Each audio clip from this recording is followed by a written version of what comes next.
knowledge is not power. Siafang. October 11, 2017. Translated by Treasure and edited by Kayer.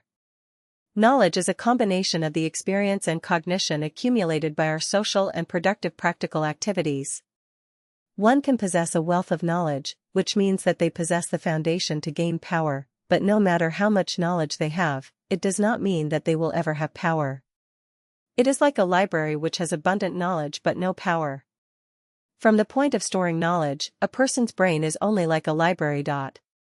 Knowledge is Power is from Meditation, written by the 17th century British philosopher, Francis Bacon, which teachers delight in using to arouse students' learning interest at school. As a result, students blindly believe that as long as they learn their lessons well which are set by schools, and as long as they grasp that knowledge, they will have the power to achieve their own pursuits and ideals after they graduate. Knowledge comes mainly from our sense organs. However, in the view of the Greek philosopher Protagoras, human is the measure of everything. This was refuted by Francis Bacon, who wrote that it is a great mistake to conclude that our limited sense organs measure all things. In other words, it is wrong to judge and measure all things and all forms from the limited knowledge that our sense organs can provide. Consider a scenario in which a sexy young girl with a middle school diploma is standing next to a more mature, older lady with a doctorate degree, and both are in front of an interviewer.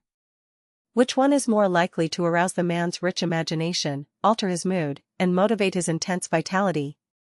If it is the young girl, that is because knowledge is not true power, since even beauty can have more power. It is reckless and dangerous to believe that knowledge is power. Not only is it a cognitive misconception, but also a thinking one. For example, to accept that when a son is grown he takes a wife, and when a girl is mature she finds a husband as a life knowledge is bound to bring anguish and suffering throughout their whole lives. This knowledge has led people to make such common mistakes for thousands of years, but which accomplish no good. Some more are. There are 3 forms of unfilial conduct, but the worst is to have no descendants. Filial piety is the most important of all virtues. Lewdness is the worst of all sins. He who does not endure hardship cannot stand up to others. Another example is how education and guidance are passed from parents to their children. Can a parent's knowledge conduct and educate their children with both a full range of healthy spirits, minds, and bodies, as well as the ability to lead their own independent lives? Most fall very short. When great changes take place in objective knowledge but we stubbornly insist on applying our traditional knowledge, we will certainly be rebuffed. Look at various religious dogmas and concepts. As they feel a loss of power, they become reactionary, resist social development, and impede natural human liberation. In fact, prejudices and fallacy are knowledge. What are the benefits of such knowledge? None. Our most powerful intellectual force is the power of flexible and tactful thinking. I believe firmly that Albert Einstein's power came not from his knowledge, but from his thinking. How would I perceive the universe if I were riding on a beam of light? Those who read more and get more diplomas and more experience but form rigid ways of thinking have rarely been found to wield much power.